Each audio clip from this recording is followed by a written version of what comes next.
Get started thinking 3, 2, 1. All right. So the Slammers College Recruiting Podcast. This is an all-star cast for me conversationally. We have Nino Geritano, a veteran college coach. We have Rich Austin, a former pro and a current high school coach. And we have Byron Embry, bottom of the ninth. Say it again, Byron. Bottom of the What's ninth your consulting. bottom of the ninth consulting college recruiter angle? So what we're thinking and the purpose of all is to bring at a crossroads all those perspectives to try to provide clarity to the parents and the players out there that are have some questions about the recruiting world. And I must say, before I kick it out to the group, I must say I went to my first prospect camp this past weekend at South Dakota State University. And I must say, Rich, rare is it in life when you walk up or into something and go, man, they must have spent $50 million on this thing. And Mm. that's at South Dakota State. They made the weather a complete non-issue. They turned a full football practice facility into like 6 cages that dropped down, and then baseball even had a 2-cage loft up in the corner. It was so impressive, right? And my point in saying that is that in the context of this show and of this episode, I am definitely the least educated because I have recently become aware of how the table stakes have changed in the game. Because that's South Dakota State. That's where my father went. He was like an all-conference player there 50 years ago, and he used to tell me about how they had to fix the fence in front of the dugout, right? Because and then now they now they have like a $40 million indoor facility with Right. like protein shakes on the weight. So with that, Nino, how has the how have the expectations or how has the game changed in terms of what the college what the college recruiting, the scope of college recruiting this day? And geez, holy cow, let's try that again. See, that's what happens when I read from the top. We can edit that out. South Dakota State, that was in my conference where 'cause I played up at Minnesota State, Mankato, and yeah, it wasn't like that. And Yeah. plus, we used to give them whippings.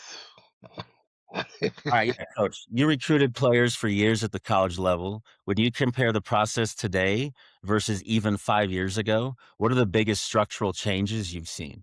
Yeah, I think when I recruited players, obviously it was a paper trail, right? That you sent a letter, and the coach got the letter, and then he sent you back a form letter, and it kind of went through that, and there was a whole process of that. And I think now everything is social media, right? Everything now is changed completely. You have to have a social media footprint. You have to DM coaches. You have to be active in understanding how to video yourself and how long those videos should be and who they should go to and what do those clips look like and what are the angles of those clips, right? You also need to understand that some of it has not changed. So if you're a good student, you can have an opportunity to go to 97% of the colleges out there. When you become an average student, it drops into that 54% range. And when you become a not so good student, you're only going to get recruited by about 27% of the colleges out there. So the one thing you got to understand is academics is a premium still to this day and will always be a premium. Mm. Byron, tell me from a parenting's perspective, right? How has the timeline of recruiting shifted? Are families starting too early, too late, or is there even a right time anymore? Well, I think with the new NCAA ruling of the August 1st contact rule of their junior year, it has changed a little bit. Before you could contact the kid in the 7th grade. Now they're waiting to contact via phone their junior year. But one of the things behind that tag is the strategy behind this is that if you can get a kid to come to your camp, there's no paper trail. So you can make that offer, you can make that NIL deal, you can do all that while he's in person at your camp. But by and large, the landscape has changed from the standpoint of the timing being that junior year is being critical.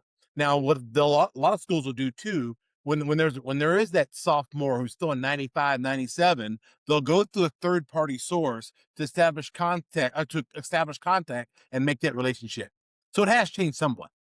Rich, how has, from when I grew up until now, how has the role of the high school coach, what, if any, role does it play in the recruiting process with how much club and how much travel they do, being like in a local community and like a local community high school coach? How do you fit in that process? Have you observed in your experience? I think right now it's being able to offer as much as advice that you can to each athlete because, I mean, as you know, the landscape of recruiting, a lot of the colleges are not attending high school baseball games. They're attending summer showcases. So that's where a lot of times they're being seen. But what you could do as a high school coach is, you know, during your games and whatnot, being able to have film for them because, again, that is a tool that's being used.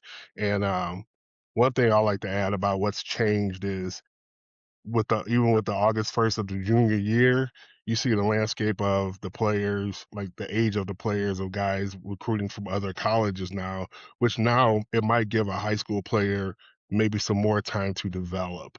Like before, when they can get recruited and committed as an eighth grader or whatnot, now you might have a person that's not there as a freshman, but as a junior or a senior, he has more time to be seen, and which might hopefully, if it's not too late, but have an opportunity to play at the next level.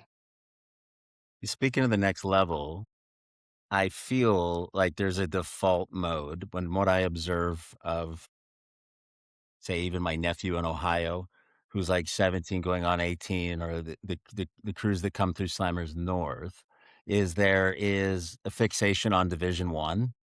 When I what I find interesting about that is that how fluid the environment is how many want to, like, of course, I understand that may be the goal, but it seems like the Division One, right? In terms of where the opportunities are in the market of what the state of things are now, tell me, Byron, um, where is the market for opportunities? How do you have a real conversation with yourself to understand where the slots of opportunities realistically are when you're 17, 18 years old?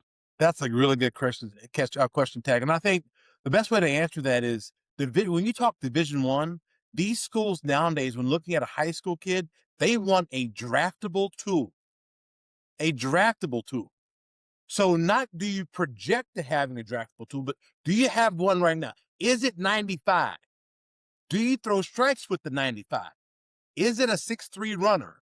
Can you put balls in play off of 95 and still run a 6'3"? So now it's about, do you have a draftable tool? And if the answer is no, then maybe Division One is not the best route because these schools prefer to go get another Division One kid from another institution in place of that. So I think now, realistically, when you look at yourself, you got to say, I have a tool that's just as good as anyone else's across the country. And therefore, I can play at a South Dakota State. I can play at North Dakota State. I'm able to play at a Creighton. And those are small level D1s. But by and large, I think the biggest market that we got to realize is that junior college route is a viable route to most kids, especially in the Colorado region. And I think there's a big misconception going into that when it comes to kids going to junior college. Um, I found it interesting at the South Dakota State camp. They said 95-mile-an-hour exit velocity off a tee was kind of their minimum, and I was like, "Cool, whatever." I wasn't in the. I just thought that was super interesting. That from someone who's very naive to how the modern recruiting works, it was just weird to say, "Well, that's just the absolute standard, right?" Coach Byron said that to be like a serious Division One recruit, you have to have a draftable tool. Can you define what is draftable? How do you know? How would a 16, 17, 18-year-old kid know if they have a draftable tool? Yeah, I think, obviously you have to be in the 1%. If you're a one percenter, then that there's a draftable tool. Once you get outside the 1%, you're in the 99%. That's where mostly everybody is. So you be a one percenter. Right. Byron said 6'3" in the 60s, so 6'2", 6'3", if you're a 6'2", 6'3" runner. But if you're 6'1", 6'2", and you're left-handed, that's a draftable tool now. You have to start adding things to that, right? You have to look at projection. If you're a power hitter, right, you have to look at the projection. What's the exit velocity? What's the launch angle look like? What is the body type gonna look like in 3 or 4 years? Can they project that out? So now you're looking at projectable tools. So power is a projectable tool, speed is a projectable tool, velocity is a projectable tool, right? So you look at those tools, right? Now you're not even looking at all the intangibles about your attitude and how hard you work. We're just talking about, being in that 1%, you're throwing 95 to 97, or you're throwing 93 as a young player. That kind of projects out when you get to be 18 to 18 years old, right? That's a draftable tool. And so they're looking at those tools. But, once you get into that 5'10" category and you're right-handed, it changes the tool a little bit, right? Yeah. So you What got to add those together. what I'm hearing you say is that in the measurables, be 1% and just be in the top 1% of something. And then you can maybe right in the measurables. And then that gets you into the conversation of Yeah. your intangibles. Hey, Rich, you'll be fine. This is a great story. Milo's hitting the cage, right? Milo's hitting the cage we're hitting, and he's just boom, he's roping him. He's hitting him really good. Just nice. Nino's seen him hit. Byron, you probably haven't seen him hit for a few years, but he's got great bat to ball hand, eye to ball skills is really, really good. And he keeps hitting, and I'm like, and he seems frustrated. I'm like, what are you frustrated about? And he was like, I just feel like I should, hit that for more power. And I just said, well, let me ask you a question. When you add 20 pounds, does that turn into a double off the wall or home run? And he's like, yeah. And I said, why you mess with the science then? Yeah, exactly. 120 pounds, bro. Yeah. Like, you know what I mean? Right. Yeah. It's pretty Yeah. simple. I mean, people a lot of times we find these young athletes trying to go outside of themselves rather than, like say, add 20 pounds. Or, it will go for more power once you hit. Maybe you're hitting somebody off of throwing 93, 95. Guess what? It's going to go out. It might be hard if somebody throwing 70 miles an hour. Let's be real. Byron, please back me up on this. All right. Yeah. 90% of position players get placed based on when they were viewed by a pitcher that was getting scouted. That's a fact. That is a fact. Because the reality is, they're looking for arm, and Nino can testify. You're looking for arms, and it just so happens the one kid you went to go see got barreled up twice by the one guy you knew nothing about. I want that guy because that guy barreled up the guy I came to see. Yes, 90% that's what happens. There's a little bit of position envy I also notice in the youth, in the young kids, because of how the pitchers get gawked over it, right? And then the position players feel like there should be some sort of fairness and equity to it. I'm like, no, man, this is all about like efficiency in the order of operations. I need 12 pitchers, so I need to fill that slot first. Pitching is the most important, and so that's what they fill the soonest. Yeah. Tech, let me add to that real quick and back you up. So I sat with the scouting director for the Giants at a pro game one day, and I said, hey, where did you get this guy? And he said, well, I went to look for pitching across the country, and every time I saw this guy play, he hit a home run. He said, so we took him in the 6th round. He's in the big leagues right now with the Giants, but that's how he got seen because nobody even knew who he was. The scouting director was going around the country looking at arms, and this guy was taking him deep, and he's like, we're taking this guy. That's how it works, man. That is the name of the game, man. Yeah. You ain't gonna come see you. You got to do it off somebody's already made their name, man. Exactly. Right. I think my 25 class, that Slammers team, like we were pretty good. Our hitters they were pretty good as well, but we had a really good pitching staff. And the one thing I used to just tell my hitters, I'm like, look here, they are gonna bring them to the party. Our pitchers they're gonna bring the coaches to the party. Once they get there, you just do your thing. Do not worry about it if they come to see you, because who we're playing, they're gonna have arms as well, but our arms are gonna bring them to the party. When they come to the party, you just be ready to boogie. And Yes, so true. mhm. So true. That's All right, right. segment 2. We're only 9 minutes behind, so we're doing okay. Segment 2, the players recruiting toolkit. Goal here is to give families and players a tactical playbook on what do they actually need to do. Tell me, Byron, let's build a recruiting toolkit from the ground up. If a sophomore in high school came to you tomorrow and said, I want to play college baseball, what would you tell them to do first? Okay, I'm going to be very transparent and very real with this. Every kid in the country wants to go email the coach, not realizing that every other kid in the country has emailed the coach. What do you have that's different? What makes you different than the 55,000 emails that I got last week? So I'm a big believer in don't tell me, show me. Nino had talked about earlier about the video, the angles, how long the video was. So when you get a concise video that tells me, that answers the questions that you were trying to ask in the email, that's going to get the attention. So I believe in video, lots of video, and don't email me. Send it to my inbox, or you send it to someone like me who will directly send it to a college coach and say, "Here's who he is. Here's what he does. Here is what he's going to do for you. Show me, not tell me." Mm, mm. Coach, when a player's name hits your desk, right? So Byron just spoke of the emails and then how we stick out the emails. That one that slips through, right? The one that gets to you. What is it that piques your interest? What are you looking at first Yeah. Well, or I watch for them. in general? I watch them move. I think how they move is what gets me first, right? But it's really about what does the improvement curve look like? You know, where were they as freshmen, size wise, strength wise? Where were they as sophomores? Where are they as juniors? Where are they headed from a standpoint? Is that are they getting bigger, stronger, and faster and able to help, or have they leveled off and that's the best they're going to be? So I think how they move really excites me. That's the one thing. In a 10-15 second video, I want to see them move, and I'm like, oh, they move like Dagbo Zaid.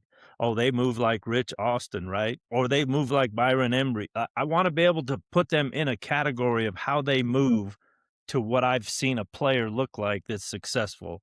And then Sure. from Mm. there, I want to see the curve going upwards and not leveling off. Coach, do you think that they need to show their personality in the video, or is it purely business? Just like Byron said, show me and show me the skills, or does adding some semblance of their personality or speaking to the camera, does that matter? Yeah, for me personally, yeah. Can you show leadership? Can you show toughness? Can you can you show me something that makes me think that you're interested in being great? Like Mm. whatever that personality trait is, greatness. Can you show me that you're chasing greatness, the greatest version of yourself? And if you can show that in your personality, I'm hooked. Those are the guys that I want. Rich, have you seen Milo's video? Mm. He said he likes to play the game because he likes to hit nukes. You gotta tell him, hey, there's only one Big Al, and that was Oh, big out here. It's dangerous, all right. And we gotta turn the page. He's classic, man. He cracks me up. Sticking with you, Rich. Let's talk about the showcase and travel ball circuit. There's families spending in upwards of $10,000 per year on showcases, travel teams, private instruction. Tell me, is it worth it? How should families prioritize the investment? Ooh, that's a that's a good question, especially like in I think like the area of the country that you live in can play a big part of this. Mm. So prior to moving to Colorado, like I lived in Texas. And so Texas being it's a hotbed, whereas here in Colorado, like we travel a lot. And we have to leave. We have to leave the country. We have to leave Colorado to go to these cities, go to these tournaments, to play against, to match up, play To against people. find pitchers to hit off of. Correct. But like in Texas, I mean, you see a lot of money is going towards your development, not just I don't think I think too much money is going towards showcases at the wrong age. Yeah. I mean, there's no reason for a 14-year-old or a 15-year-old to go to a showcase. And you see tons of it, and there are pitchers throwing 73 miles an hour, or a hitter. I mean, just looks not hitterish or whatnot, you would say. And like I say, that's not the time and place for that. There will be a time and place, but let's put that money towards, again, your development, your strength. Because that's the one thing that we try to stress with our kids here in Colorado. Like when we go out of town, we match up well talent wise, but what was a big difference was our size. So let's put some of that money not just playing, not just going to showcase. Let's put that into ourselves, your development. Whether if you have a pitching coach, you have hitting coach, whether fielding, put money into there. Put money into the weight room. Put money into the food that you're gonna be putting to your body. That's gonna put yourself in the best position. So when it's time to go showcase yourself, you are at your best. So yeah, I don't think just joining certain teams and just going out and playing, I think the development piece is being lost. And you see it now at the college ranks where now, I mean, these college coaches, they want to win. And the opportunities for the high school kid is getting minimal by the day. So if you can't help them win, you don't want to be what they call like a show pony. Like if you get to college and you throw this, you throw 95, but you can't throw a strike, or you hit 98 off a tee, but you can't hit a ball that's moving. I mean, T-ball was played when we were 6. Now when we were 17, 18, you know what I mean? T-ball was done. You have to be able to hit a pitch you got to hit the ball that's moving. Let's put the focus on the development there. Coach, uh, development on terms of like a weekly obligation, what is a minimum best practice to be on a development program? Like what kind of time commitment in what you've seen and what produces, right? Going from a talented or an eager teenager into a full-fledged human being who's an elite performer. What is the development track? What does it take to develop yourself and create more skill that is more sought after in the market? Well, let's just even go to so NCAA rules allows you to have 20 hours a week with your players during the practice time.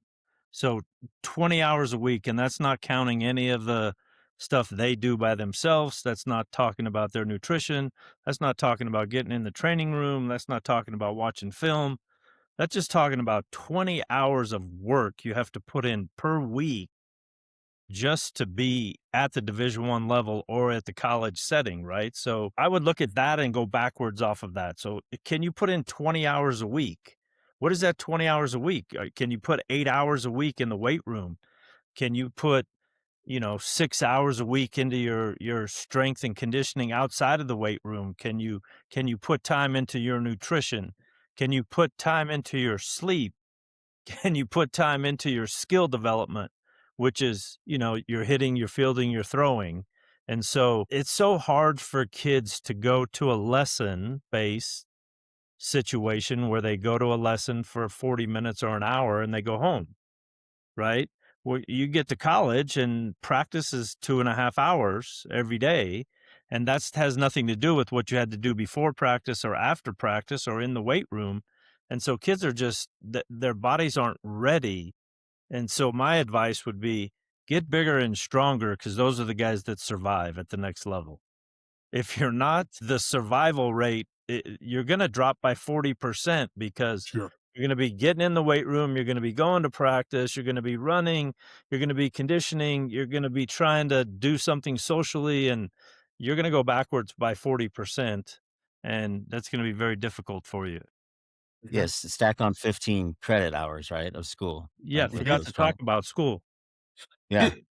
The South Dakota State head coach gave me a just zinger of a quote. It was great. He opened with like a good 40. I mean, tell you what, I was impressed with the South Dakota State head coach. It was like if in any way curious about what it was like to play in that program, he covered it all in 45 minutes. I mean, it was outstanding. And one of the things that he said that I don't think I'll ever forget, he was like, "But if," he goes, "you show me a player that is not playing to their potential, and there's about a 99% likelihood that he has bad sleep habits." Hmm. He goes, "There is no way you can out train a bad diet and bad sleep schedule." Can't. You have to be elite. And I was like, wow, that's so true. I was looking at my nephew, going like, man, you have zero idea how much discipline it takes to play for this dude. If he is dropping that in the first 30 minutes and Right. knowing I'm at a prospect camp. Yeah. Oh, it was great. It was great. All right, segment 3. Sweet, we're back on schedule. The coach's perspective. What gets you recruited? All right, the goal here is to pull back the curtain on what coaches are really looking for beyond the stat line. All right, coach, be honest with us. What percentage of recruiting decisions come down to pure talent versus projectability, makeup, and character? How much of it is how much of it is what are you now versus what we think that you'll become? Yeah. I think what we think you'll become is the answer to that, right? Because you have to figure out what does the projection look like. But there are some intangibles in there that are non-negotiables, right? Can you defend? Can you defend? Can you defend at first base, second base, shortstop, center field, left? Can you defend, right? And if you can defend in center, left, and right, pretty good chance you're getting recruited. Can you defend at short, second, third, first, left field? Pretty good chance you're getting recruited. If you can't defend, then it comes down to one thing. Can you hit? And there's a lot of guys standing in line, right? Where so there's only going to be one DH, maybe one guy that pinch hits. So there's only two positions for the guy that could really hit. The Mhm. other 8 guys, they got to defend. And then you go to the pitching side of it. Can you get outs? Can you throw strikes and get outs? Can you eat up innings? And from a projectability standpoint, yeah, velocity is a big thing, but can you make guys miss when you throw it in there? Can you throw it in there close enough that guys swing at it? And so you look at those intangibles, right? It's like you got to be a strike thrower. I know everybody's so set on velocity, right? And we get these videos all the time of a kid doing a jump hop and throwing into a net, and then the velocity says, "Hey, 93," and I'm like, "Yeah, 93 off of the back of the center field batter's eye at Yankee Stadium, but what does that have to do with the strike zone?" And when there's a runner on base, you're not gonna be able to go to second base, run in, crow hop, and throw it off the back of the mound, right? Because that's a balk. That guy moves Oh up 90 shoot. feet. So it's like, I know that, but it's like, can you Oh throw shoot. strikes with velocity?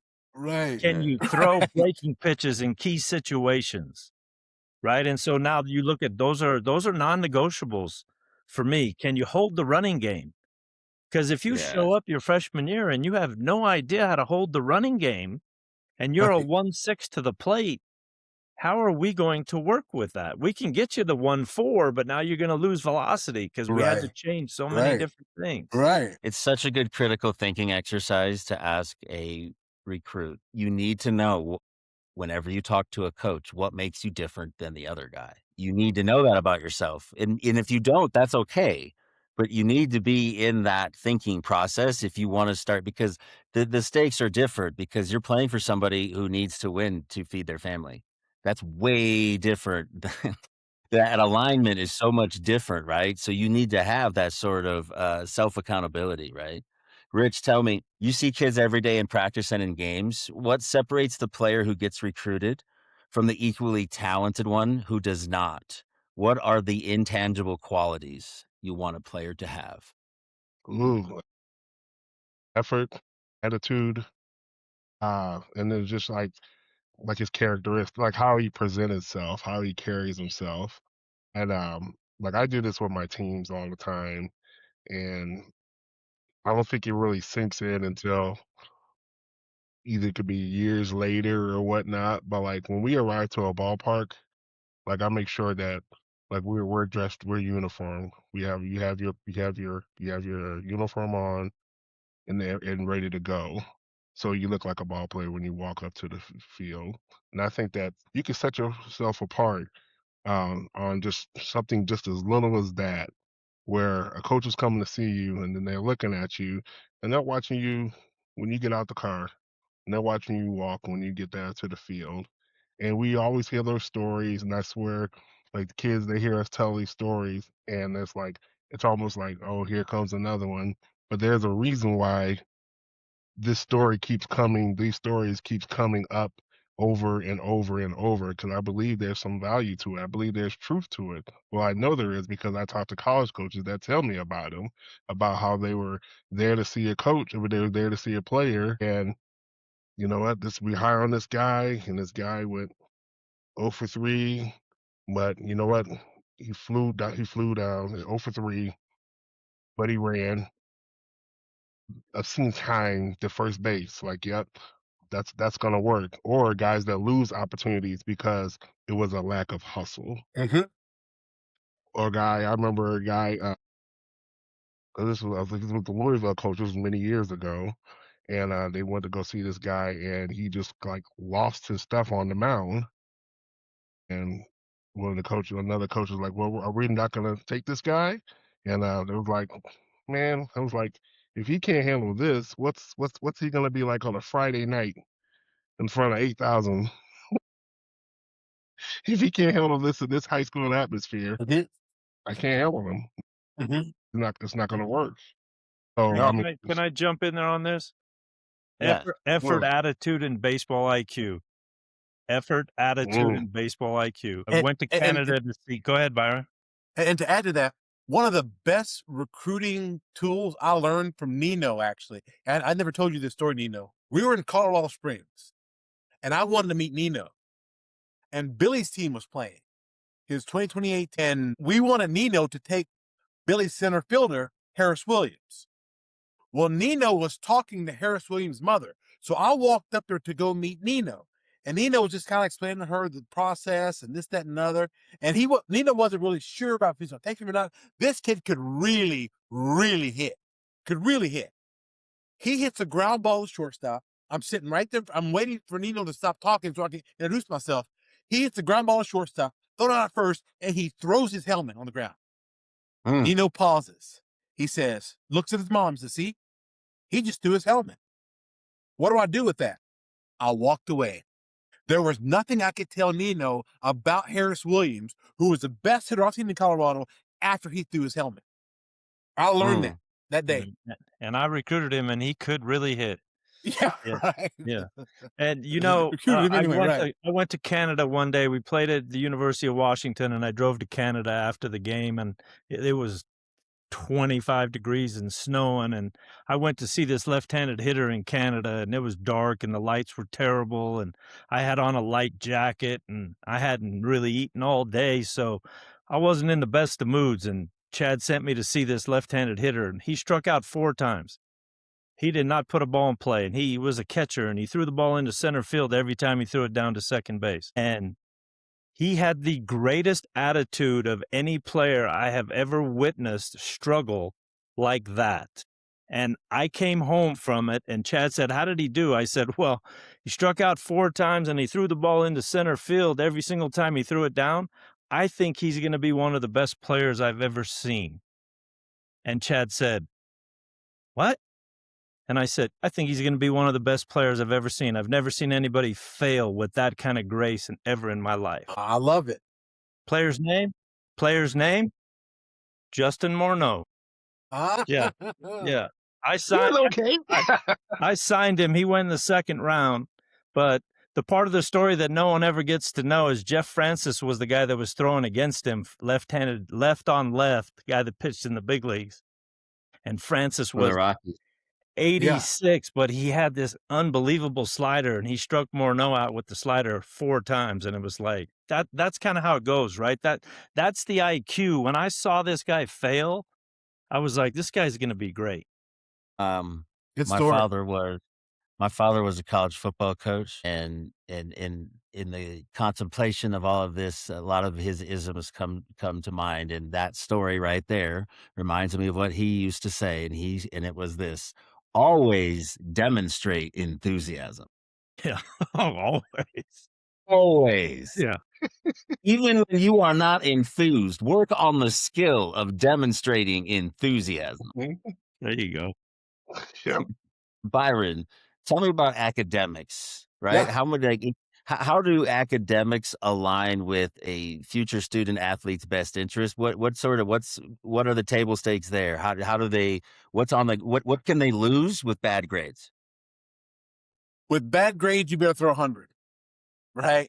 And I say that tongue in cheek, but the reality now, because of the new ruling with all the full scholarships, not every school is fully funded.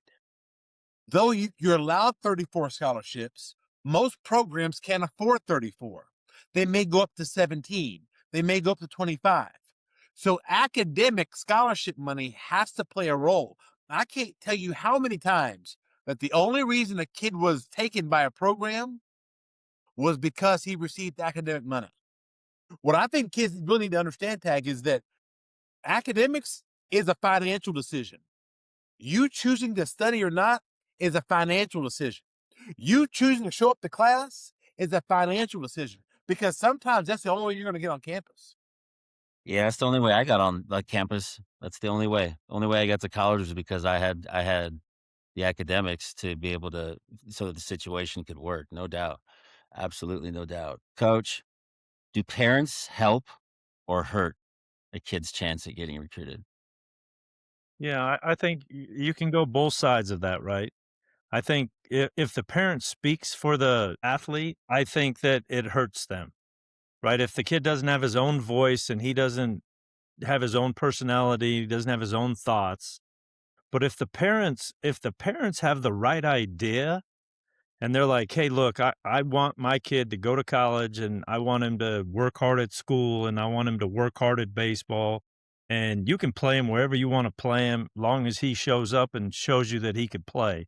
If they're supportive in a way that works, they really help the chances. But if they're not, if they're worried about the playing time and they're worried about the money and they're worried about these other things and their voice is a little too loud, it really makes you wonder what kind of confidence the kid's going to have when he gets to your campus. If he's not Mm. making his own decisions, if he's not speaking for himself, right? If they're speaking together and they're respectful, I think I heard a really good quote today from the Duke women's basketball coach. She said, "If you respect your parents, pretty good chance you can play for me. If you're not respectful to your parents, there's no spot here in this program for you." So I think Mm. you got to look at that. Where's that respect, right? And I always have stories, right? I always have stories for these things. I had a kid on a recruiting visit, and we were coming back from dinner in San Francisco, and his mom said something, and he told his mom to shut up in the car. And I pulled the car over. I told the kid to get out. I told him I would call him a cab, and I told him that no longer would we recruit him. And the mom got out, the kid got out. Mom was crying. I was like, "I'm so sorry about this, but anybody that would tell their mother to shut up in front of me, no chance you play for me." He Mm. got out. We got him to the airport. He flew out. He never made it to USF. Not not Justin Morneau. No, no, Justin that guy was Morneau. a superstar. But you got there's gotta be a two-way respect. The parents have to respect the kid and how he's gonna grow, and the kid has to respect the parents and how they're part of the process. Hey, Yeah. Tag, you can totally edit this part out, but I got to ask this question. I know what the black kid was. No, it was not. 'Cause the I'm gonna tell mom you would have right now. slapped it.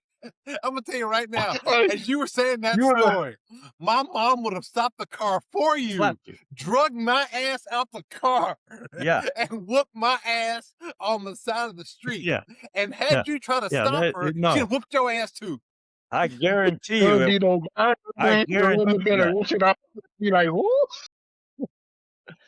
I was driving the car, I just went, "That did not just happen in front of me." Right? Life went over at 18. All right, last question on the topic, go around, each of you. We'll start with you, Rich. What is one non-physical thing a kid can do to make themselves more recruitable? I think, I don't know if this fits in the realm of things, but being open to the possibility of the opportunity of being able to play where whoever who is recruiting you. 'Cause I think sometimes kids are kind of closed off. Everybody, we have their dreams, like dream schools and whatnot. But my thing, I always tell kids, if somebody reaches out to you, making sure that you reach back, you touch bases, keep contact with the coaches, because as well as you guys already know, as many times as all these players are in the portal, coaches are in the portal too. They're moving around as well. So he might be at a school where he's recruiting where you might not like it, and he might end up at a school that could be your dream school.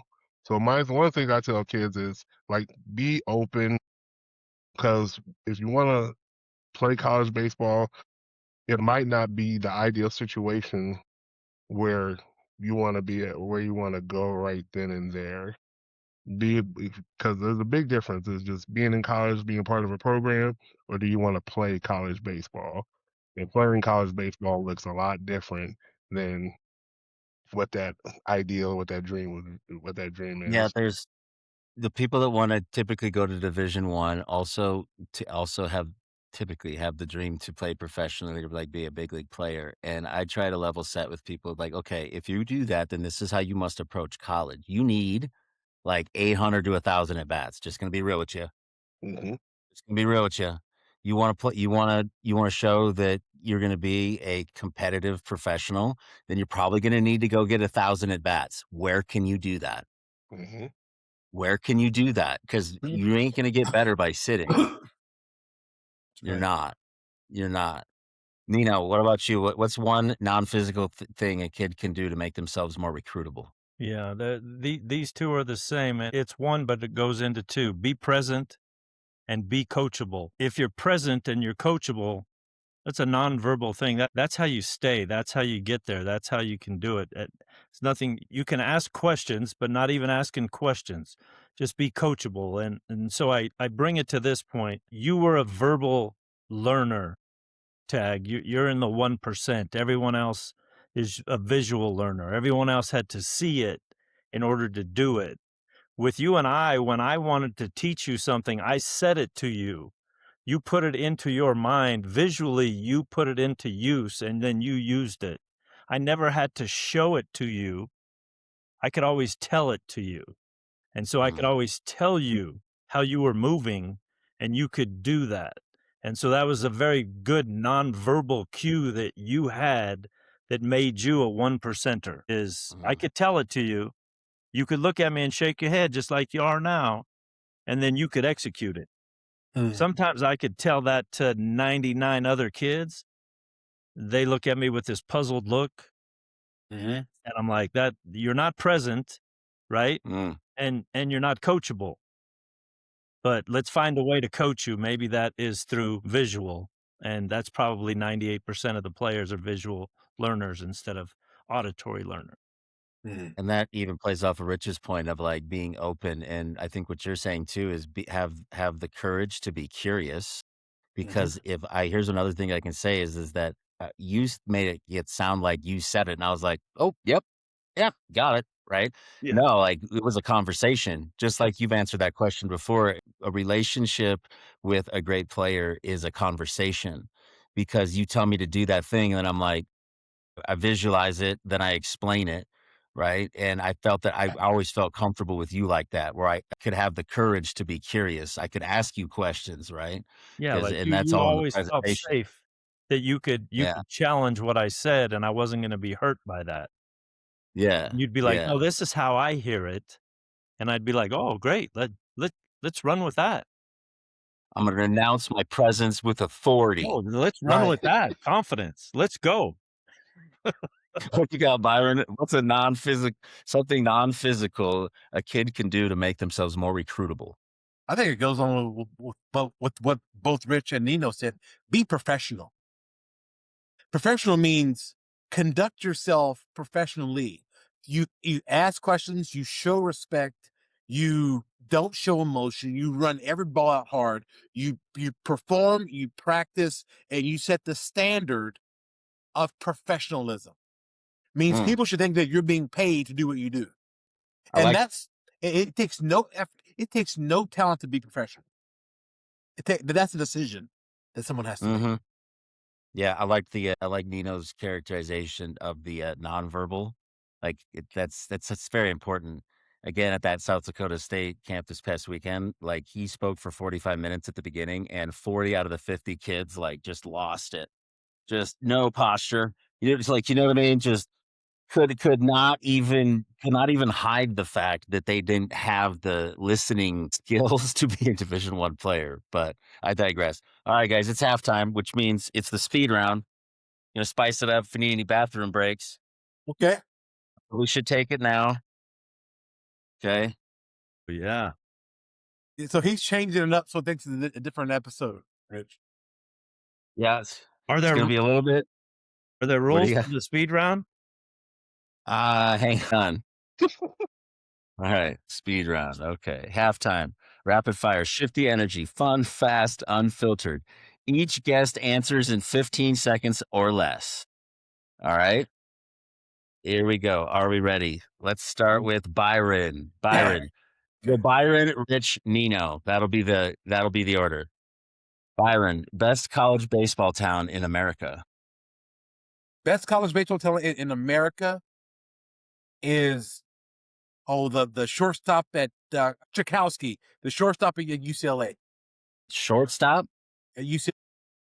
The best baseball town in America is Los Angeles, then. Am I understanding that correct? Oh, I'm sorry, the best baseball city? You mean best baseball player? The best baseball town, yes. The best baseball town in the country is Houston, Texas. Byron's out of the speed round. He's out of the speed round. He didn't Yeah, get the I question. understand the question. I think it's the best baseball talent. The best baseball town in the U.S., Houston, Texas. Houston, Texas. Yes.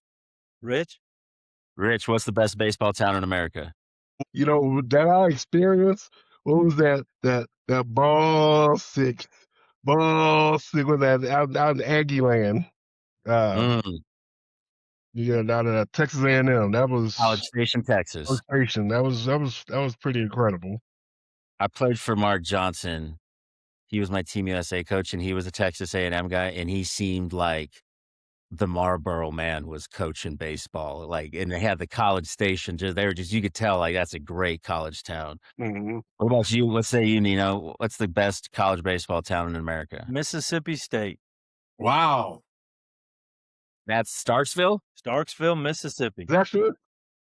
Starksville, Mississippi. Or is that Best college baseball town in America. The best college baseball town in America that I've experienced, Stillwater was pretty good. That's pretty good. Stillwater, Oklahoma is pretty good. Hmm? Yeah. Byron, what's the most underrated conference in college baseball? Conference USA. Rich, I'm gonna go what's with the the most Valley. underrated conference in college baseball?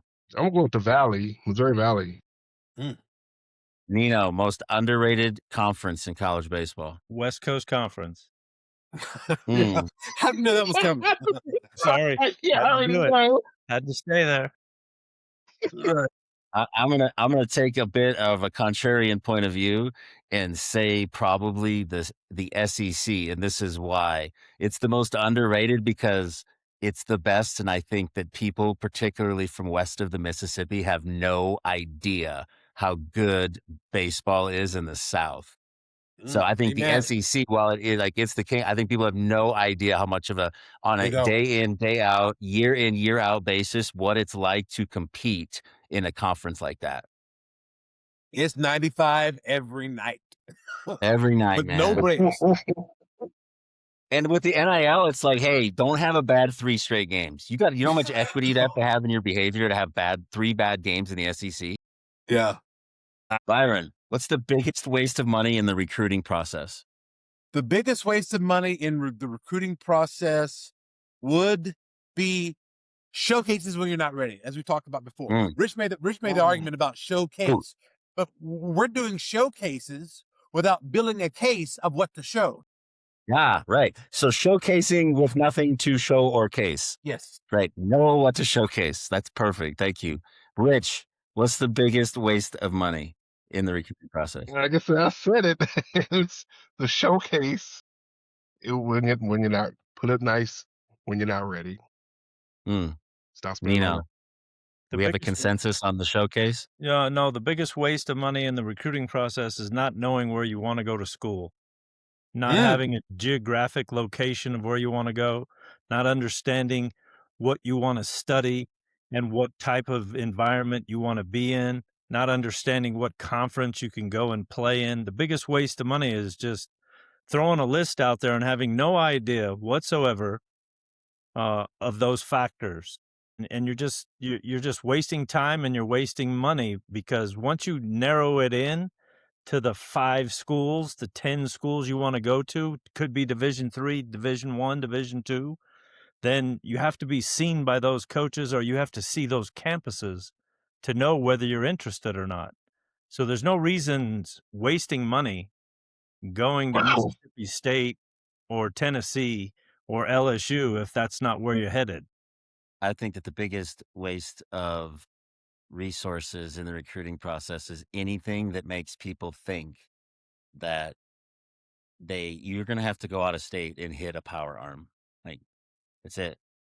That's if it's not about going to Alabama and it being 100 degrees with 100% humidity in your fourth game and your feet hurt, if you're not about building an approach to be successful when when the 96-mile-an-hour arm comes at you in the fifth game of a perfect game tournament, if it's not about being ready in that moment for that thing, then that is a waste. And they really like it. You have to be able to master as many of those moments, to triumph in as many of those moments as you can.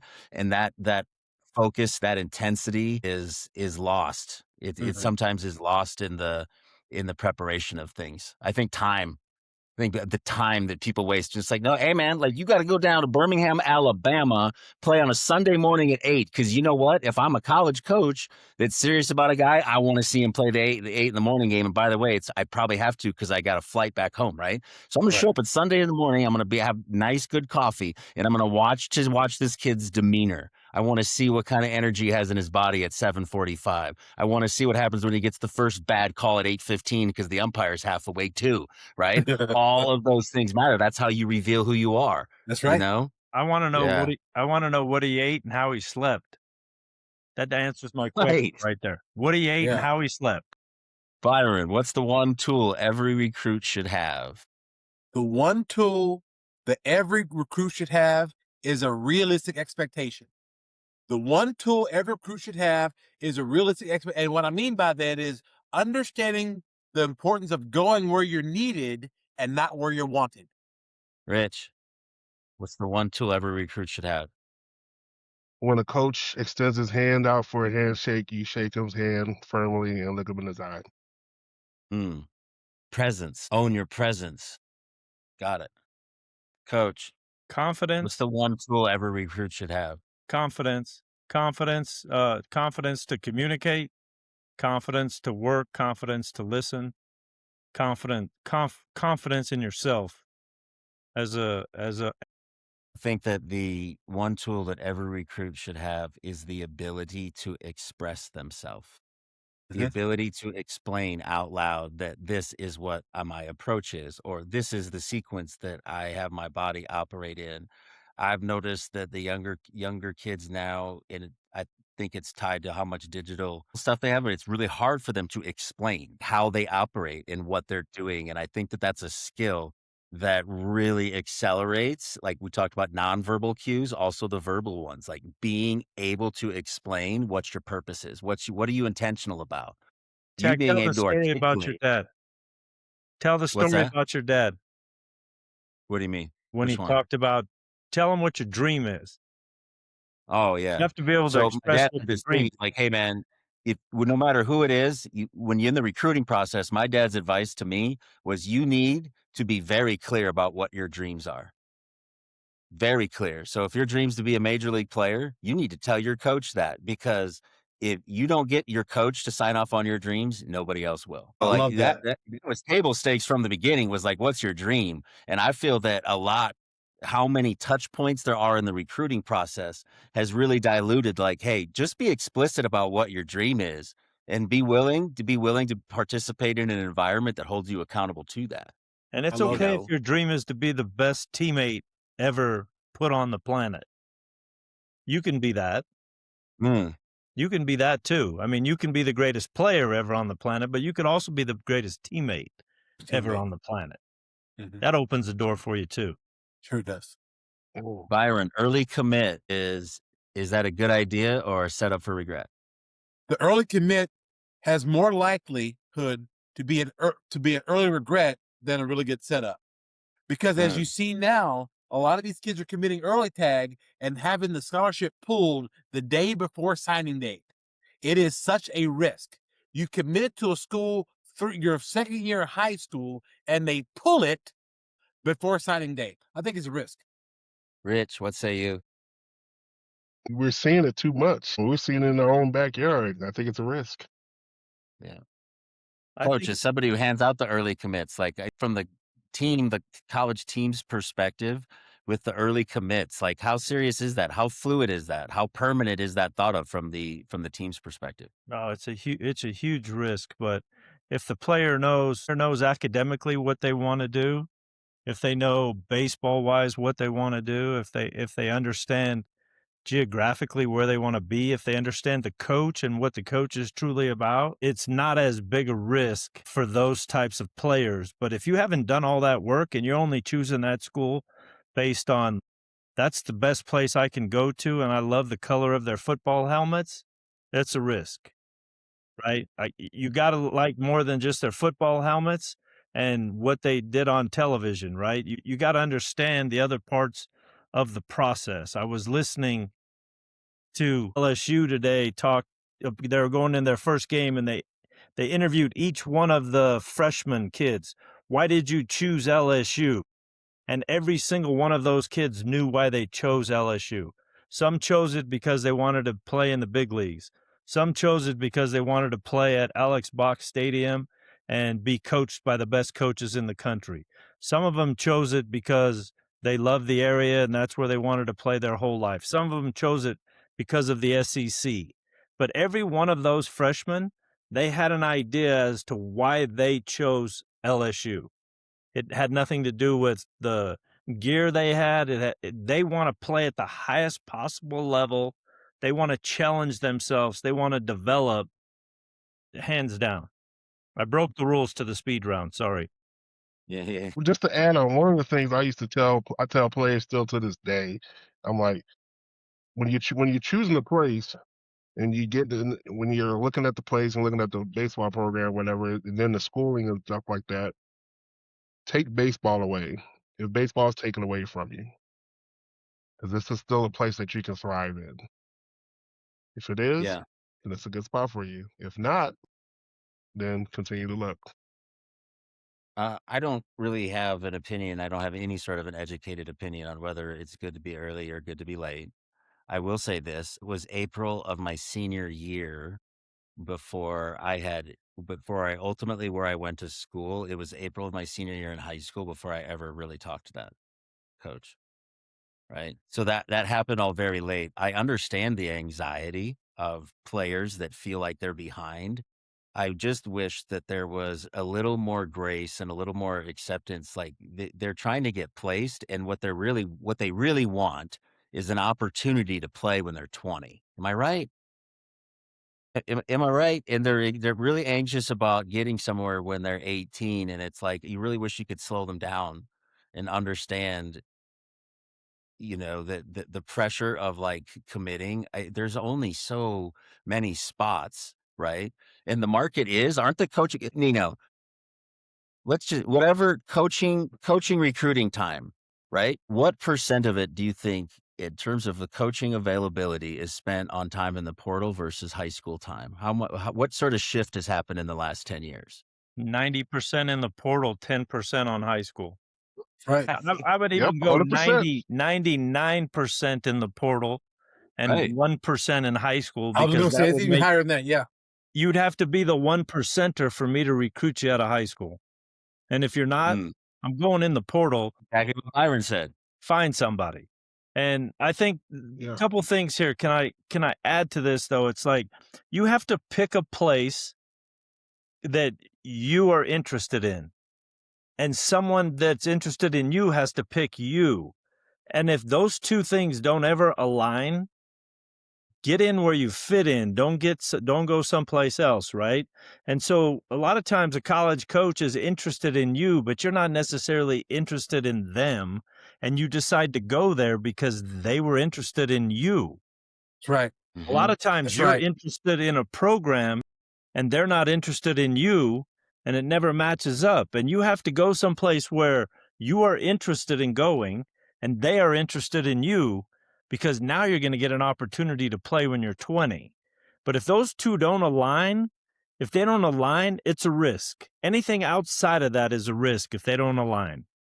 Like, hey, I want to go to school there. I want to play for that coach. I want to play in that conference. I want to do that. And they're like, hey, we want to give you a scholarship and give you an opportunity to play. You're like, I'm in, right? Versus, man, I don't know if I want to go to South Dakota. I don't know. I'm not sure. And South Dakota's like, hey, we love you. We want you to play. And you're like, I'm Yeah. not sure. I'm not sure. Be a walk-on at a Division I or take a scholarship from a lower level? You think is a better setup, Byron? Be a walk on way or do what? Take a scholarship to a Division II or be a walk-on at a Division I? I'm taking the How do scholarship you at Division II because that Division II program needs me clearly. The Division I just wants me, and I'm not saying that there can't be an impact guy that as a walk on because they're everywhere. But at Division II, it gives me a chance to get in the game, get the reps, get the bats, get the bats or get the innings, and be an immediate impact player as a freshman. Mm-hmm. Rich, what do you say? What is better, being a scholarship to a Division II or being a walk-on at a Division I? I would say scholarships to Division II, like with the landscape. I think every college has become a junior college. So I mean, you definitely have an opportunity. If you have the opportunity to play right away, in there and play, who knows from there. But I mean, get an opportunity to play scholarship. Coach, what do you think? Yeah, I think you got to do what Rich said earlier. Rich was very wise in this: is take baseball out of it. If that's the case, whether you're going to take a scholarship or go to a Division I as a walk-on, take baseball out of it. Is that where you want to go to school? So for me, I would choose where I want to go to school and where I want to get my degree, so that I'm probably going to flip the script here. I'm going to Division III school that's a high academic school. I'm Sure. getting my degree as an orthopedic surgeon, and I'm Mhm. going into the working world, and I'm going to kill it. And I'm going to play 4 years of baseball and love it, or I'm going to play 3 years of baseball and be so good that now a Division I school wants to come and get me because I've graduated in 3 years. I'm not that smart, but that's how I see it. I'm going to graduate in 3 years. I'm going to take my graduate year and go play at LSU or go play at Vanderbilt. And I have the best of both worlds versus just being a walk-on and not liking the school academically, or going Division II because they gave me a scholarship, and that's not really where I want to be. So I would just take baseball out of it. Yeah, it's a good point. If it came down to taking a scholarship at a small school or walking on a Division I, as someone who walked on a Division I, I'll say that to me, what matters most is, when do you see me playing? Yeah, exactly. What is my opportunity to play as a freshman? Where What do I boxes fit do I in? need to check? Yeah, what boxes do I need to check to be a significant contributor on the team as a freshman? And I think that that's a way to gauge the opportunity that's even outside of the scope of money, right? And commitment, because there are things like, we had to invest in pitching, so we couldn't do it for position players. Like, we want you. You are a scholarship player. And you might hear those things, Sure. right? That's why Sure. I think the brass tacks of it, if you take that out of it, is like, well, you see me, getting to starting off of left-handers, right? Playing left field and starting off of left-handers. If you're telling me that as a freshman, maybe, I'm going to get 100 at bats playing left field at a Division I as a walk-on, I can see how that has value. So I think that in terms of how they express when they see you contributing, right? Like how does that work? What sort of open window are they giving you? Well, That matters. I'm taking you at the Division I level if you ask me those questions as a walk-on. What boxes do you want me to check? I'm like, sign that guy today and show him the boxes. And if he checks the boxes, make sure he plays. If he doesn't check the That's right. boxes, make sure he understands you ain't going to play. I'm taking you. I want you right now if you can communicate. And you said it earlier, you have to be able to communicate in order to get to that level. But if your mom asks me about your playing time at the Division I level and you're a walk-on, go to Division II, please. Hey, Well, what if the kids nowadays, they go like, check your DMs, coach. Hold on. Yeah, go Yeah, to right. Division II. right. Hey, This was great, man. The South Dakota State coach, he spends 45 minutes beautifully canvassing his entire program on an incredible $50 million stage, right? Absolute exhibition. And then he goes, he opens it up for questions. 2 moms ask questions. And he goes, any other questions? And then it just went silent. And he goes, no questions from the players, huh? All right. Like you could tell he was just like, you guys kidding me? Like I just laid it all out there. You have $50 million of turf and warehouse behind you, and you don't have one question, you know? Yeah. All right. Guys, great job on the speed round. This thing's hot, by the way. Sure. I want one of those chairs. That's what I want. Oh, Yeah, this is I'm at Benny's, man. Benny's got that race chair. Looks like I'm an F1 like racer or something. Now we're getting serious. Yep. Coach, this is my outfit for segment 4. Ooh. What are the rules? Navigate the NIL and transfer portal. All right. The goal here is to address the elephant in the room, help families understand what's that? Go ahead. Help families understand what NIL and the transfer portal actually mean for a high school baseball recruit. All right, let's get into that topic that has completely reshaped the landscape of all of college sports. NIL and the transfer portal. For the families listening who hear these terms around, who hear these terms thrown around but don't really understand how they impact a high school player, let's break this down. All right, Nino, from a roster management standpoint, how has the transfer portal changed the way college coaches recruit high school players? We kind of touched on this when we went to the 99% and 1, but are coaches hedging their bets by not recruiting high school kids? Yeah, I don't know if they're hedging their bets, but they're definitely more into the portal. Saw an interesting statistic about college baseball, and it had each conference and what percentage they were of transfers in each conference, and there was no conference under 35% in the transfer part of that. No conference across the entire country was less than 35% of transfers. So that's where it is, right? Like if you don't have a player at a certain position, you got to go into the portal to try to find a player like that. Can you still recruit high school players and develop them? Sure you can, but you got a better chance of going to get a kid that has been around and he understands what it takes and, what it's like to work like a college baseball player and what it's like to travel and what it's like to, get playing time and how many guys at each position. And he understands everything. He understands exactly what it's going to take. Before I get to Byron, Nino, what's your best advice for the late bloomer? The highly skilled 18-year-old kid who's kind of marginalized because he's not a 1%er, he's a 5%er or a 10%er, right? Or like whatever it is, he's a Colorado kid and he hasn't gotten out or he started late type of a thing, right? What do you do? What do you do? Yeah, go to junior college, go to a Division III if you want to go academically, try to be a Play. What I'm hearing you say is go play. Still go play. Get better. Go someplace where they're interested in you and you have an opportunity, or go be a walk-on if you understand you might not play the first or second year, and you're going to have to really develop in order to do it, and go in with an expectation, understanding the expectation of what's needed from you, right? Yeah. And Fall in love with practice. Yeah, and as you guys all play professionally, right? Mhm. You didn't understand professional baseball and you went into it and you got to your first spring training and you went, wow, there's a lot of players here. Mhm. Wow, what Yeah. am I gonna do?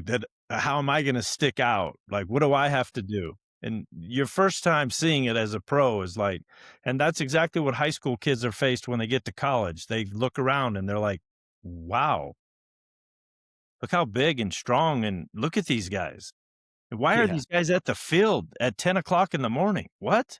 Mhm. Why are they still there at 5 o'clock? What? How did that happen? I want to go play I video. remember when I got drafted by the Padres, they flew me out and while I took BP with the big league team 2 days in a row. I got a hit with Tony Gwynn the first day. I got a hit with Tony Gwynn and Ricky Henderson the first day and the second day, excuse me, one each. Anyways, I remember they took me down after the game. I had to, like, get my stuff because I'd left it in the extra locker that was there, and I walked into the clubhouse after the game, and it was like I walked in on a room full of bodybuilders. I was like I had just been drafted, and there were all these grown-ass men with deltoids and just triceps. I mean, it was just, like, incredible. I was like, "How could I possibly compete?" Because it looks like all of these dudes are on steroids, and it turns out they were. Oh, wow. So anyway, uh, Right. anyways, yes, of course. Moving on. Byron. Mhm. So NIL in baseball is not the same. Like I feel like the status quo, what the normal parent would think is like all of these things you're hearing in college basketball and college football. Uh-huh. Can you give a little bit articulate what like the market in college baseball NIL is? Yeah, obviously it's not the same as it is in football and basketball, just due to the amount of revenue that it draws.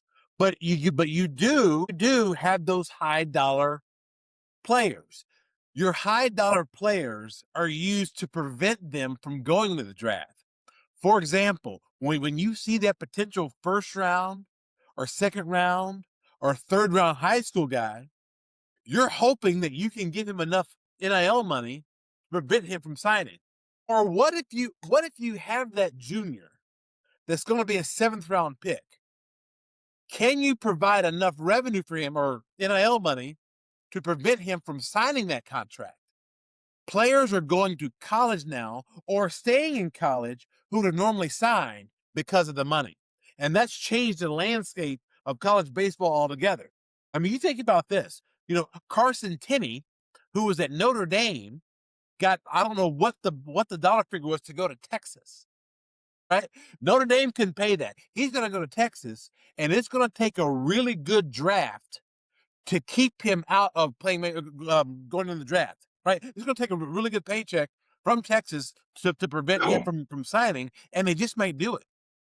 So it's Mm. keeping kids in college, and the kids that would have signed are now going to college. Hey, what was the name? The lefty that was in the Slammers program. He moved to Florida. Geo. I think he's going to be Yeah, like yeah, a top. sure, yeah, yep. Okay, so Geo, he's yeah. a top. He's a 1% of 1%er, right? He's going to go in the middle, top to middle of first round. So he's going to get. Help me out, Byron.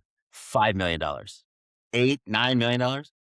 Perfect. If All right, then the if he goes in the first round, he's looking at anywhere between 9 and 5 million, 5 to 9 and million. then And what you're saying is that your NIL market is kind of aligned with whatever your quote unquote draft market is. So then, if I'm going to be a 7th rounder, what is the ballpark? What's the average of the 7th round now? 200 grand, 100 grand? Well, you're looking at 7th, you're looking at about 300,000 roughly, and so Yeah, a and school can afford the 300,000. I'll tell you this, to that keep a senior. the Seattle Mariners took 5 guys in college 2 years ago, 5 college players from the 7th round to the 12th round, and they could not sign any of the 5 players. All 5 players got offered more money at their college program than they did by the professional organization. All 5 players went back to college because they got more money to go back to college and play than to sign with the professional organization. That's where it's getting to now. And if you say you're in the transfer portal, and this could be a stretch because I'm not as connected, but what I hear, the going rate for a transfer Division I pitcher that's a starter is close to $300,000 right now. So if you're a starter, Friday, Saturday, P4 Sunday conference, starter, yes. and you're in the transfer portal and you're going to go to a Big 4 school, somewhere around 300 grand is the money you're going to have to come up with to get that player to come to your school, because that's what everyone else is offering him. But that's a Friday, Saturday, Sunday starter that's leaving Texas A&M and wants to go to ASU or vice versa. Do I have Byron, do if I aspire to be a Friday, Saturday, or Sunday starter at a Power 4 conference, do I have to throw 96 miles an hour? It helps. It Cool. definitely helps. You just have to showcase that you have the ability to go get out the best players in the country on an everyday basis. Remember that. Your Friday or Saturday guy is more than likely going to go beat anybody in the country most nights. That's what you have to think about. So And so yeah, if I don't throw 96 miles an hour, but I really believe in my ability to be able to do that, what do I need to do as a pitcher? And I'm looking for how about this? I'll set it up by saying what I think the answer is. Right. So how do I become a starting pitcher in the SEC if I don't throw 96 miles an hour? The answer is breaking ball command. yeah, What say you you, got. Byron? Change my mind, go. No, I can't change your mind because the University of Texas threw 36% fastballs last year. That was one of the hardest throwing. That's one of the hardest throwing staffs in the country. They threw 36% breaking balls last year. That's a 36% great fastballs stat. last year. The University of Texas threw how much? 36% breaking balls. 36% breaking balls. I think that's my second favorite sports stat. So The real I'm quick, sorry, I said that hold on, backwards. Byron, hold on. They did 36% fastballs. They threw all Right. breaking balls. Yeah, right. 2/3 breaking balls, right. Yes. So let me interject then. 64% breaking balls. As as a high school coach, because like anything about the NAL and everything, like I always refer to, I'm like Byron. I got on the phone and call Byron and everything because he's more up to date. But as a high school coach, hearing what you said, hearing what you said, especially about not just getting players out the portal, but how much the rate is going for. What do I tell a high school kid? Yeah, but see, don't lose sight of that just because of the numbers, because those are just the 1%ers. So if Right. your kid is But not still, one of those, if he's not one of those 1%ers, you got to start steering him down a different avenue, right? Mhm. If he's a yeah. one-percenter, But even like, go ahead. yeah, but with the kids, like I said, with the portal, like under like nobody under 35%. Like, I mean, I even saw it as when my high school teams during the summer, when we went on the road early in June, there weren't any college coaches, and it was so weird. From when they were freshmen, there were college coaches out there in May, in June, July, and when they were juniors and seniors, May and June, they weren't there. And I called a few of my buddies, and I was like, "Hey, where you guys at?" They was like, "Well, we're scouting on the college leagues right now. We'll be out there probably in July, Yeah. in the middle of July." Yeah, and So it's just like, yeah, like I think the thing that you need to understand about your high school kids, right, is the top level Division I programs, that's professional baseball. It sure is. It's not college mm, baseball anymore. The kids that are pitching at LSU, Vanderbilt, Texas, Texas A&M, those are big leaguers.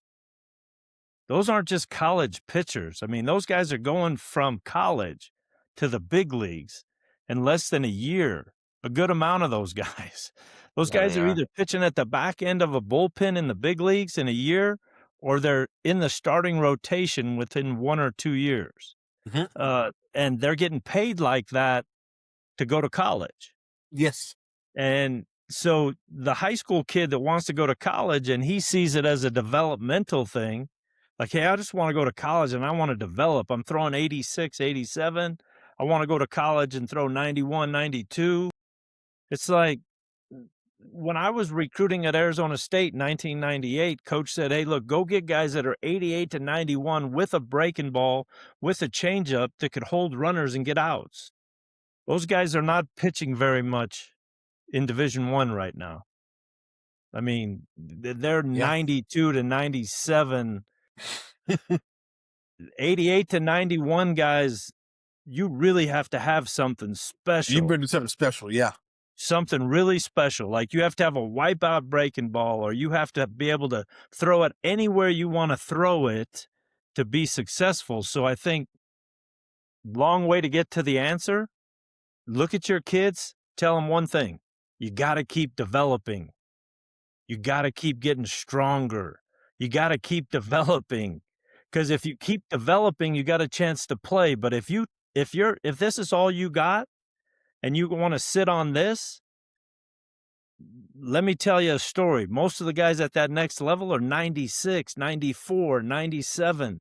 I mean, You go to a college game sometimes now, and the closer's coming out throwing 100 miles an hour. You never saw that before. I saw a Division II game with Central Missouri. The starter was 96, 98 at Division II. The guy that threw the next game was 93, 95. So everybody throws 95. Yeah, And in a lot of cases, they all throw strikes. Some of them were left-handed. Last week I was sitting here and one of my friends said I went out to see USC Pueblo play, and the guy throwing against him was 95 to 97 with the breaking ball. And I said, what? He said, yeah, the starter for the other team was 95 to 97 with the breaking ball. I said, yeah, it was it. If you don't, what's important, I feel that comes from this is that I don't want to speak just to the one percenters. Sure. Because they are out there, but it's Yes. like what I wish the audience could understand is how many Division I players go play junior college baseball. How Amen. many really good drafted players go become late bloomers and they grow and they really benefit from the lack of practice time rules and they're nerds. They become nerds and they just inundate themselves in it and they make huge leaps in what their skill set is able to produce, you know? Yeah, and I think if you're Um, talking to the other 99% tag, make sure that those kids pick the school where they want to go. Make sure they yeah. understand how much it costs. Make sure they understand where they want to be, or go to another level and work yourself up to the level you actually want to be at. So there's still a place for all those players. There's still a place. We're talking at the highest level. Everyone below that, they can still go Division I, Division II, Division III. They're going to all find a place to play, junior college. They're all going to find a place to play. We're just talking about having real expectations and understanding, okay, when you put your list together and you're looking for the right fit, you got to understand what the right fit is. Because if you think one of those places where those 1%ers are headed is the right fit, that's a risk. And understand the risk. If you want to take the risk, go ahead and take it. But if you're in that other 98%, you do well academically, pick the right school, pick the right conference, pick the right geographic area that you want to be at, find somebody that's interested in you, go do it.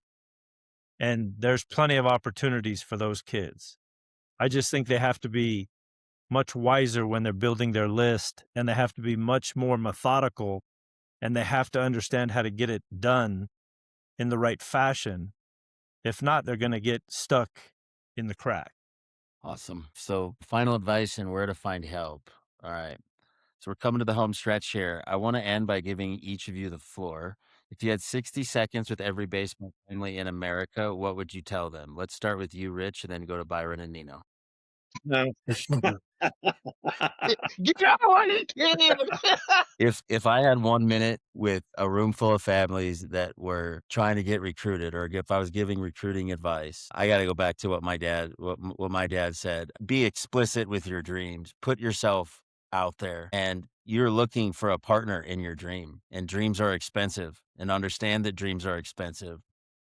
Be willing to be open. Rich said it earlier, be open, right? If what you want to do is play, then your location or who you're playing for becomes less important. I think you need to really prioritize yourself. Is it about playing at a place? Then it might be more about the school, or it might be just playing and developing yourself. Then location doesn't matter. Where I ended up going to school, it happened to be a great place. That didn't matter to me. They gave me an opportunity to play Division I baseball because that's what was important to me. So my best advice to a family is just, be clear on what you expect, be clear on what your needs are, and have the courage to be curious and allow yourself to be molded by a coach and a program. Me? Yeah. Okay. Guys, along the line, the same thing. Like I said, big thing is like I always say, like, be open, have an idea of. I always ask guys, do you have an idea geographically where you want to be? You want to be in somewhere warm, somewhere cold, and do your research on the schools. And that's something that, because some of these kids might have a major that they want to go after already. And so that can also limit the schools or kind of target the schools that they're looking to. One thing, but also ask for help. ask questions, and like even me, like I don't have all the answers, and when I know I don't have the answers, like I call Byron all the time. Again, being able to get help and someone that's more ingrained, especially with how the portal is going and how the recruiting, because like I say, rules are always ever changing. So be able to ask for help and to try to help you guys get follow along the right guidelines. But my thing is like be open and never lose being able to be developed. That's the number one. I remember my dad, my last story about my dad, but he said to me, he was like, I was like, Dad, I want to play Major League Baseball. I want to be a professional baseball player. And he goes, all right, well, if you become that, then what you're going to have to do is you're going to have to be like dominant in either California, Arizona, Texas, somewhere in the South, or probably Florida. Like he goes, like those are your like five choices. So that literally for me, like some people locations relevant on like, well, I'd like to be near a coast. Like that wasn't the formula for me. It was like, I'm looking for any taker that will allow me to play against competition in one of those states. That's how I ended up in California. That was it. It was like, oh, Division I baseball in California. Yep. That's the recipe. I gotta figure out how to rise to the top at that level, and I was open, and that's where I met somebody like Nino. I was open because he completely broke me down about 17 times in 11 years, right? In the 11 years that I worked with him, he completely broke me down, and I was sometimes resistant to it, but for the most part, I was open to it, and you have to be that. That's the cost. Dreams are expensive, aren't they, Byron? So I'll spit it to you. You got 60 seconds with the family to contemplate recruiting. What's your best advice? I'm gonna say you've got 4 years. 4 years that are going to impact the rest of your life. You want to go to a place that's going to invest in you in those 4 years to make you an impactful major make you a major contributor to society, whether that be academically or athletically. And most likely, well, let's face it, it's going to be academically, right? Because you're going to need a job somewhere. You're going to turn pro in something. What 4 year institution is going to allow you to become the best professional to make a living for yourself in 4 years for the rest of your life? That's the best advice I can give. All right, Nino, take us home, man. Yeah, You got 60 seconds with the family. What are you going to tell them? I think the first thing I'm going to tell the family is find the right fit. Find the right fit for you. The closest you can come to the right fit. Could be the coach, could be the area, could be the school, could be the baseball program. Find the right fit. Could be where you want to work the rest of your life, where you want to live. Find something that fits for you, right? And then the other thing I want you to understand is you're in control of this entire process. Don't let someone else control it. When you show up there, you're more important than what you think that they're telling you, right? How you listen, how you respond. Because the 17 times that I broke you down, the reason you're successful is because you were able to pick yourself up and we were able to build you back up and then break you back down. But it was you that made the difference, not me. It was me being me and you understanding that you were in control of it. So every time you got broken down, you didn't quit. You didn't call home and say, "You know what? I don't like this guy. He's really mean to me. He wants me to be Actually, coach, great." no, I did that once. Coach, I did it once. It Dad was said, early on. don't I call. did it once. My dad goes, "To come home and do what?" To And he do goes, what? You can answer that question, you can do it." I lasted about 2 hours in that mind state, but there was once. There was one Yeah. time for 2 hours. But you never quit, right? And so if you're going to go in someplace and you're going to let someone control your mind and control your thoughts and control your abilities, your confidence, your aggressiveness, your relaxation, you have to control all of that. And then you have to be coachable. So find a place that that you fit into and then understand now I'm in control.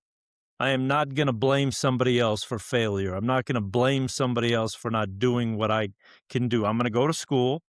I'm going to sleep. I'm going to eat properly. I'm going to try not to get off course someplace socially, right? I'm going to commit myself and I'm going to do it. And when it gets tough, I'm going to pick myself back up and I'm going to understand that I'm in charge of this. And so as long as the parents understand that, right? And then the last piece I'll give you don't forget the transfer portal's available. You can transfer wherever you want, so don't feel like you're in quicksand. That's right.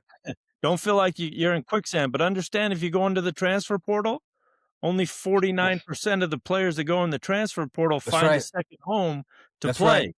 So That's right. 51% of you that want to go in the transfer portal, there is no home for you. That's right. You're stuck. You're not playing. Working at the post office. So So say those who understand come late get no that. crew cup. Oh man. All right. Okay, so that's gonna do it for the first episode. Thank you guys.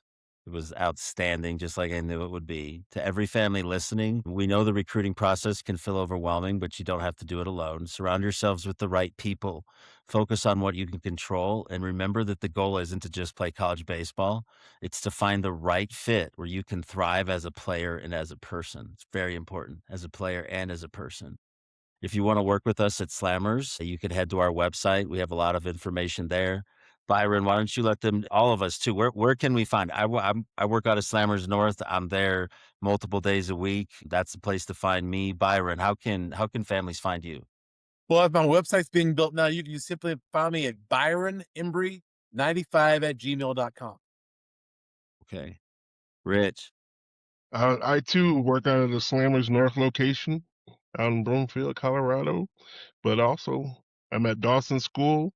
If you have a youngin, come check What's, us out. what's your social media handle? What's your Instagram? Ooh, local line drive guy. That's what it was. I know. I remembered it. Local Line Drive Guy. I knew it was a double L. Nino, how about you? Yeah, I'm in the Where can witness we find you? protection program right now, so you'll have to call the FBI if you want to get a hold of me. No, seriously. Nino Giarratano, so Nino Giarratano, GIARRATANO @gmail.com. Or you can reach me at 415-859-0181. Answer any of your questions. Send me a text, call me, send me an email. I can help anybody in the Slammers program. I'd really like to do that. Wow. Thank you, gentlemen. That went